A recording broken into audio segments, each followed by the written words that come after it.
همزمان با بارش شدید برف و باران در چند روز گذشته در شماری از ولایت‌های کشور، اداره ملی مبارزه با حوادث طبیعی گفته است که در نتیجه بارش شدید برف و باران در ولایت‌های پروان، ننگرهار، بامیان، میدان وردک، کندهار، جوزجان و فاریاب تاکنون بیش از 12 تن جان باختند و 5 تن دیگر زخم برداشتند. 40 سانتی برف باریده امشب خدا لطف کرده سر ما و شما برادر که یک چقگاه پیداش نه همگی دمی آرزوی و تمام افغانستان مگه بی زر باشد و بی برف نه.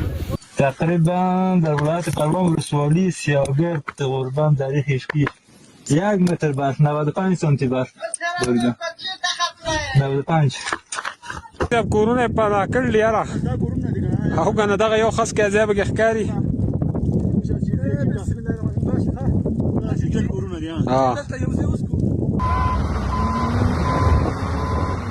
گزارش ها حاکی از آن است که مسیر عمومی میان ولایت‌های کنر و نورستان بر روی ترافیک مسدود گردیده است. در همین حال فریدون صمیم سخنگوی والی نورستان گفته که این مسیر شب گذشته در پی بارش سنگین برف و طوفان شدید بر روی رفت آمد بسته شده است. وی اطمینان داده است که مسئولان ریاست فواید عامه در تلاشند تا این مسیر را هرچه زودتر دوباره بر روی مسافران بازگشایی کرده و چالش‌های رفت آمد برطرف گردد. د کونړ او نورستان عمومي لاره تیره شپه ناوخته د مسافرو پر مخ وتړل شوه. نو دا چې تاسو څرګنده ده نورستان کې د یوې اونۍ راهیسې واوره روانه ده. نو دلته موږ برف کوچونه لرو، طوفانونه دي. نو له همدې امله لاره تړل شوې ده د ولسونو یا د مسافرو پر وړاندې. موږ خپلو ټولو هیوادوالو ته دا ډاډ او اطمینان ورکوو چې زموږ د ټولګټو چارو ریاست مسؤلین لګیا دي چې تر ماښامه پورې دغه لاره خلاصه کړي. خو بیا هم له خپلو ټولو هیوادوالو نه دا هیله او تمه لرو چې زموږ تر بلې اطلاعیې پورې په دغه لاره تګ راتګ څخه ډډه وکړي.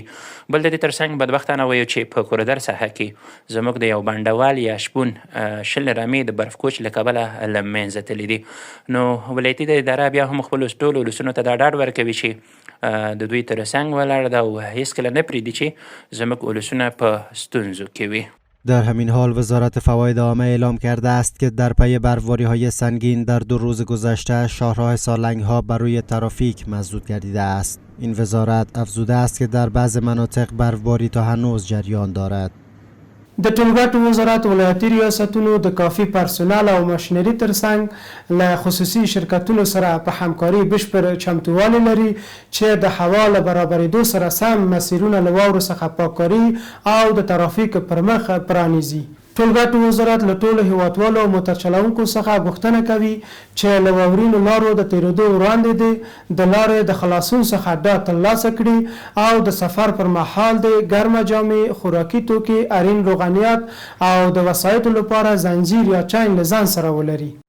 شاو تقریبا 11-12 بجه د منطقې چهارمغزه کې شمالي سالنګ بلدوزره 2 دانه بلدوزره و امبولانس او موتره انټرنیشنل او کارمنده اداره مبارزه با حوادث و مسئولین دولتی میان مساهر هستند.